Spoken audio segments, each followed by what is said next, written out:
ಚಿಳಮೂರ ಗ್ರಾಮದ ಸರ್ಕಾರಿ ಹಿರಿಯ ಪ್ರಾಥಮಿಕ ಶಾಲೆಯಲ್ಲಿ ನೂತನವಾಗಿ ಶಾಲಾ ಸುಧಾರಣಾ ಸಮಿತಿಯನ್ನು ಚೀಟಿ ಎತ್ತುವ ಮೂಲಕ ಸದಸ್ಯರನ್ನು ಆಯ್ಕೆ ಮಾಡಲಾಯಿತು.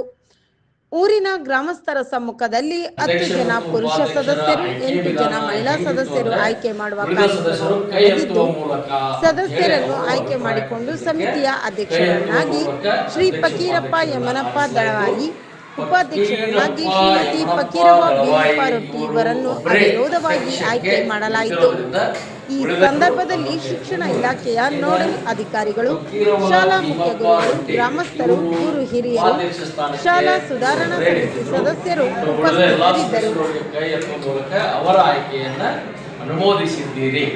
ಬಹಳಷ್ಟು ಶಾಂತ ರೀತಿಯಿಂದ ನಮ್ಮ ಈ ಆಯ್ಕೆ ಪ್ರಕ್ರಿಯೆಯನ್ನ ಮುಗಿಸಿಕೊಡಲು ನಾವು ಏನೂ ಮಾಡಿಲ್ಲ. ಇದರೊಳಗೆ ನಿಮ್ಮ ಊರ ಹಿರಿಯರು ಏನು ಒಂದು ನಿಮ್ಮ ಮನಸ್ಸನ್ನ ದೊಡ್ಡದಿಟ್ಕೊಂಡು ಏನೇ ಇದ್ರೂ ಶಾಲೆಯ ಅಭಿವೃದ್ಧಿ ಅಂತ ತಿಳ್ಕೊಂಡು ಎಲ್ಲರೂ ಒಂದಿಷ್ಟು ವಿಶಾಲ ಹೃದಯದಿಂದ ಈ ಶಾಲೆಗೆ ನಾವೆಲ್ಲರೂ ಕೂಡ ಕೆಲಸ ಮಾಡೋಣ, ನಮ್ಮ ಎಲ್ಲ ಭಿನ್ನಾಭಿಪ್ರಾಯಗಳನ್ನು ತೆಗೆಯೋಣ ಅಂತ ತಿಳ್ಕೊಂಡು ಹಿರಿಯರೇ ಇದಕ್ಕೆ ಮುಖ್ಯ ಸೂಚಕರು. ನಾವು ನೆಪ ಮಾತ್ರ ಅಷ್ಟೇ.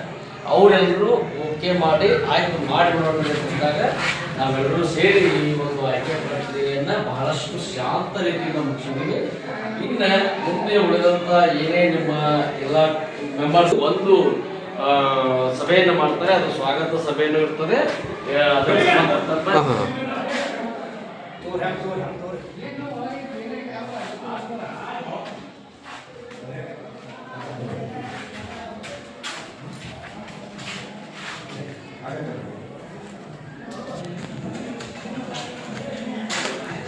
ನಮ್ಮ PDO ಸರ್ ಅವರಿಗೂ, ನಮ್ಮ KY ಪಾಟೀಲ್ ಸರ್ ಅವರಿಗೂ, ಯಡವಳ್ಳಿ ಸರ್ ಅವರಿಗೂ, ಇಲ್ಲಿ ಸೇರಿರುವಂಥ ಎಲ್ಲ ಹಿರಿಯರಿಗೂ ಮತ್ತು ಹೊಸದಾಗಿ ಚುನಾಯಿತರಾಗಿರ್ತಕ್ಕಂಥ ಎಲ್ಲ ಸದಸ್ಯರಿಗೂ, ಅಧ್ಯಕ್ಷ ಉಪಾಧ್ಯಕ್ಷರಿಗೂ ವಂದನೆಗಳು ಸಲ್ಲಿಸಿ ಈ ಕಾರ್ಯಕ್ರಮವನ್ನು